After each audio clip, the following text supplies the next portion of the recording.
We didn't lose love. We automated and optimized it until nothing human remained. Now, the silence is deafening. The divorce is already final. What remains is not partnership, but aftermath. The things that once bound men and women together, necessity, tradition, religion, and survival, have unraveled. In their place are suspicion and withdrawal, and a digital theater where each side performs for its own audience. Men speak of betrayal, and women talk of exhaustion. Both scroll through endless feeds that confirm their worst fears about the other. The institutions that once nurtured empathy, family, church, and community, have withered. In their place stand platforms designed not to connect, but to polarize. Algorithms amplify anger because anger keeps us scrolling. The result? Two genders are trapped in parallel echo chambers where caricatures of the other feel more real than the people sitting across from them. The collapse of empathy has tangible consequences. Conversations die before they begin. Dates feel like negotiations. Friendships across divides become scarce. It is easier to ghost than to understand. Silence becomes a safety net. Distance becomes the default. Yet, beneath the noise, there is grief. Both men and women mourn the loss of trust, not just in each other, but in the possibility of connection itself. The most terrifying casualty of the great gender divorce isn't marriage or birth rates. It's the belief that empathy is worth the risk. We stand at a crossroads.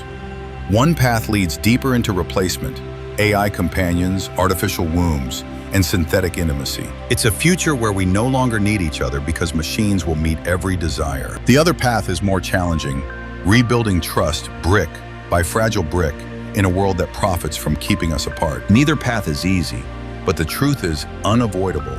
If empathy dies, so does the possibility of us. Love does not collapse in a single dramatic moment. Instead, it will wither in silence, lost not to betrayal, but to indifference. Unless, against all odds, we remember how to listen. We have already examined 21st century intimacy. We found a gilded cage of impossible standards that led women to retreat, and a silent epidemic of loneliness that caused men to withdraw. We also found a silicon abyss of post-human seduction, where technology replaces depth with frictionless illusion. Now comes the question, what future do we choose after the divorce? The answer hinges on what we truly lost. It wasn't just trust, desire, or the old social contract. The ultimate casualty was empathy. We outsourced courtship to algorithms, validation to chatbots, and desire to pixels.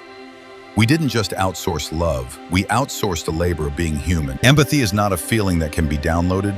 It's a skill that must be developed. It is built through the friction of misunderstanding, the labor of listening, the discomfort of compromise, and the slow work of reconciliation. Technological solutions erase that friction.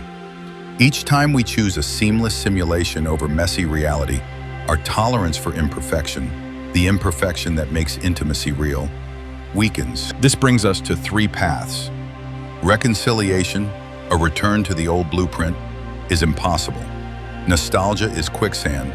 Post-human intimacy, surrendering to AI lovers, VR escapes, and digital lifeboats, promises sterile peace in the end of us. Reinvention, the most challenging road, asks us to reject simulation and establish a new social contract. It is not a return, but a rebellion against systems that profit from division and in favor of the awkward, fragile practice of empathy. This choice is not abstract.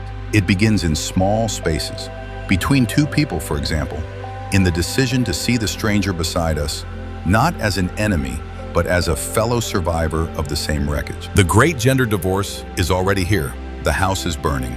Will we retreat into fireproof silos, or will we dare to build something new in the flames? We have examined the impossible standards imposed on women, the loneliness that consumes men, and the technology that has replaced genuine connection with an illusion of it. It all converges here, a profound empathy crisis.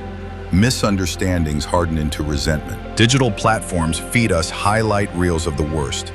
Toxic male, hypergamous woman, until the caricatures eclipse reality. Resentment becomes easier than understanding. Ultimately, the great gender divorce is not a final breakup, but rather a diagnosis of a system that has made empathy scarce. The only way forward is to reclaim empathy, not through nostalgia or surrender, but through reinvention. We must remember that we are not enemies, but two halves of a broken generation that can still choose to see and listen. We started with impossible standards, moved through curated illusions, descended into the digital canyon, and ended up in an empathy crisis. Each act is part of the same machinery, a system that strips depth and replaces it with spectacle.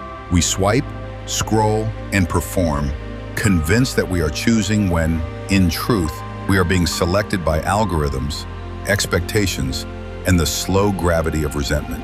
Intimacy has been outsourced to code and convenience. What once connected us, our need for each other, has been repackaged as a product and sold back to us in fragments. The tragedy is not just loneliness. It is what we have learned to accept as usual. We wear masks as if they were our skin. We confuse dopamine sparks with love, attention with care, and possession with intimacy.